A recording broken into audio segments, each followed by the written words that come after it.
तुमच्या घरी आरो water purifier आहे, तुम्ही अॅन्युअल सर्व्हिस कॉन्ट्रॅक्ट बनवलेला आहे, प्रत्येक 3 किंवा 4 महिन्यांनी टेक्निशियन सर्व्हिसला येतोय, तर तुम्ही काही गोष्टी बघणं फार गरजेचं आहे जेणेकरून तुमचा फायदा होऊ शकतो. तर याच्यामध्ये हा पहिल्यांदा जो प्री फिल्टर आहे, याला पॉलीप्रॉपिलिन बोलतात. हा जो व्हिजिबल डर्ट असते, टर्बिडिटी असते, गाळ असतो, तो ह्याला अडकवतो आणि पाणी पुढे पास करतो. तर याला बाहेर काढून पूर्णपणे नळाखाली साफ करणं आवश्यक आहे आणि टर्बिडिटी याच्यावर जास्त डिपॉझिट झाली असेल तर हा चेंज करणं गरजेचं आहे.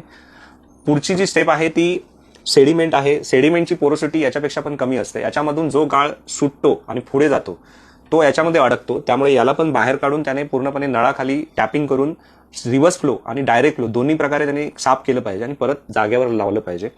पुढची स्टेप आहे ऍक्टिव्हेटेड कार्बनची. ऍक्टिव्हेटेड कार्बन हा सच्छिद्र असतो आणि पाण्यामधील क्लोरीन, वास, पाण्याचा केमिकल्स इम्बेडेड असतात ते आणि इतर काही घटक हा शोषून घेतो आणि पाण्याला पुढे पाठवतो. त्यामुळे याला पण बाहेर काढून साफ करणं गरजेचं आहे. तुमची जर रेग्युलर सर्व्हिस होत असेल तर आरो मेम्ब्रेनला बाहेर काढणं आणि साफ करणं अपेक्षित नाही आहे. ते पण केव्हा जर तुमच्या पाण्याचं TDS 150 असेल आणि तुमची फॅमिली साईज 5 मेंबरची असेल तर याला बाहेर काढणं गरजेचं नाही आहे, कारण ऑलरेडी बरीचशी टर्बिडिटी याच्यामध्ये अडकलेली असते. त्यामुळे याला बाहेर काढणं गरजेचं नाही आहे. युव्हीचं पण तसंच आहे. युव्हीला पण त्याच्यामध्ये जास्त टर्बिडिटी जमत नाही, त्यामुळे त्याला पण बाहेर काढणं गरजेचं नाही आहे.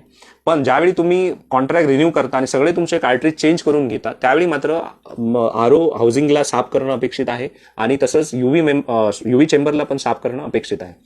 त्यानंतर तुम्ही अजून एक इन्शुअर करा की टेक्निशियन हा टँक साफ करतोय का, चांगल्या प्रकारे साफ करून त्याला रिन्स करून सुक्या कपड्याने पुसून त्याने परत त्याला लावलं पाहिजे. एवढ्या गोष्टींची तुम्ही इन्शुरिटी घ्या, म्हणजे तुमची सर्व्हिस प्रॉपर झाली याची तुम्हाला खात्री भेटेल.